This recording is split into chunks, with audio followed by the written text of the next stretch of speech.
the footage, this angle makes it look so much worse.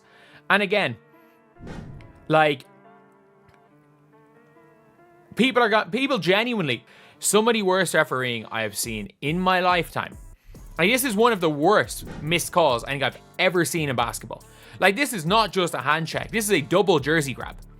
You know the whole, oh, obviously these XYZ guard is better than Caitlin Clark. I've seen someone say Deja Kelly's better than Caitlin Clark. She just got waived. And obviously the Deja Kelly video is coming out before this one. I'm recording this 8:23.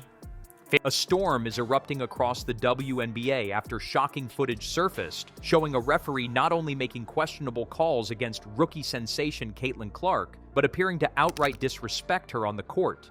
The viral clip, now making rounds on every major sports outlet and social media platform, has ignited outrage among fans, analysts, and even former players. What began as another night of intense WNBA action has now turned into a controversy that could shake the league's credibility to its core. In the footage, Caitlin Clark is seen driving to the basket.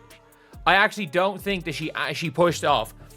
I think that, again, it looks to me like Te-Hina Paopao threw herself out of the play after hacking Caitlin Clark. She hacked Caitlin Clark, overcommitted, and threw herself out of the play. So the whole Te-Hina Paopao Caitlin Clark situation is just mad.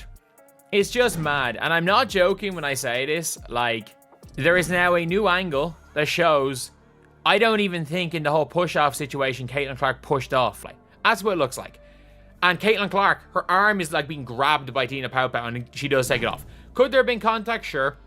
But I've never, like, this is some of the worst refereeing I've ever seen to not call a defensive foul here. Only to be met with a hard, off-ball foul that goes completely uncalled. Seconds later, Clark is visibly frustrated after another missed call where her arm is clearly hacked during a shot attempt. Yet instead of addressing the situation, the referee appears to smirk and walk away. The camera angle then captures a moment that's caused an uproar. We're going to watch it in slow-mo. And again, slow-mo, you can never tell really anything in slow-mo, but it can get us a pause at the right time. So, you can see here. So, Caitlin's trying to blow by Te-Hina Paopao. Te-Hina Paopao is caught in a really weird defensive position. Let's watch this. Let's watch this right here. So, we're going to watch it in full speed. Paopao is on her. Paopao grabs her hip. And that happens. So, two hands on Caitlin Clark's jersey. Then she goes around the hip. And then continues to grab her jersey. Like, Caitlin is past her. You can see her legs past her. Caitlin is past Te-Hina Paopao here. The ref allegedly mouths something in Clark's direction, prompting her to shake her head in disbelief and speak briefly to a teammate. For millions of viewers, this wasn't just a missed call, it was personal. Clark, already under intense scrutiny as one of the most hyped rookies in WNBA history, has had to carry not just the expectations of her team, but the weight of a media frenzy that seems to alternate between worship and criticism. But this incident hit differently. It didn't just question her performance, it questioned her right to be treated fairly. The backlash was immediate. Within hours of the game ending, fans began flooding social media with slow-motion replays, lip-reading attempts, and side-by-side comparisons with fouls called for other players in the same game. A hashtag #RespectCaitlin, began trending on Twitter. Sports shows the next morning were flooded with debate segments. Caitlin is past Te-Hina Paopao here. No extension. Te-Hina Paopao is stopping her with her arms. Her arms like this on the jersey, stopping her. And then what ends up happening is, so Caitlin here, Caitlin's already, by the way, taking her hand off Te-Hina Paopao. Stephen A. Smith thundered on ESPN that if this was LeBron, that referee would be on indefinite suspension by now. Even neutral analysts acknowledged something wasn't right.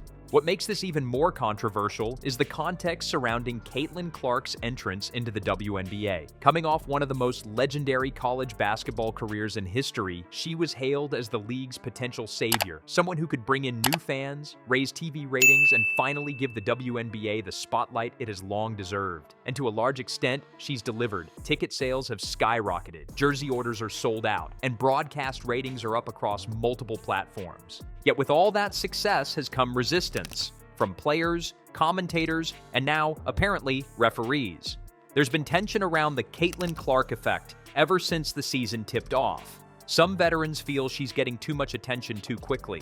Others have voiced that she hasn't earned her stripes yet. But no matter where one stands in that debate, the officiating should remain neutral. And this latest incident suggests otherwise. Former WNBA stars have begun weighing in. Lisa Leslie posted a cryptic tweet, "The tape doesn't lie." Sue Bird followed up later with a more direct message. "Whether you're a rookie or a vet, you deserve fair calls." Caitlyn's bringing people to the game. Treat her with respect. Their support added more fuel to the growing demands for accountability. The league, meanwhile, remained silent for nearly 24 hours, a delay that only made things worse. When the WNBA finally issued a statement, it was brief and vague, promising a review of the incident and reiterating a commitment to officiating integrity. But for many, that wasn't enough. Fans called for transparency, demanding the league release referee audio from the game, identify the ref involved, and issue a public apology to Clark. Petitions began circulating. Talk of referee bias became mainstream conversation. This controversy has now expanded beyond basketball. Major media outlets like CNN and the New York Times have begun covering the incident from a cultural angle, questioning whether the treatment of Clark reflects broader tensions within women's sports, between new marketable stars and the established guard, between media narratives and locker room reality. Is Caitlin Clark being punished for her popularity, for her whiteness in a predominantly black league, for threatening the status quo? No one has definitive answers, but the questions are now impossible to ignore. The Indiana Fever, Clark's team, has remained diplomatic in their public statements, but insiders suggest the locker room is livid. One unnamed team official reportedly told a local paper, "This isn't just about a missed call. It's about the message it sends to the rest of the league. You can't promote a star like Caitlyn and then let her get run over on the court with zero protection."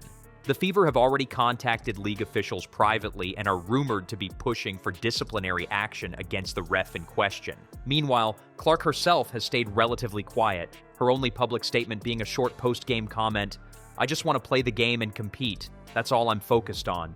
Her calm response has only elevated her in the eyes of many fans, who see her as both a victim of injustice and a class act refusing to engage in controversy.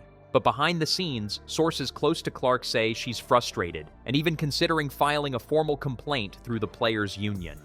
This moment could prove pivotal for the WNBA. As the league grows and eyes more mainstream attention, how it handles its rising stars and maintains professional officiating standards will define its trajectory. Caitlin Clark is not just another rookie, she's a symbol of transformation, and how the league treats her will be watched not only by fans, but by sponsors, media, and future athletes looking to join the WNBA.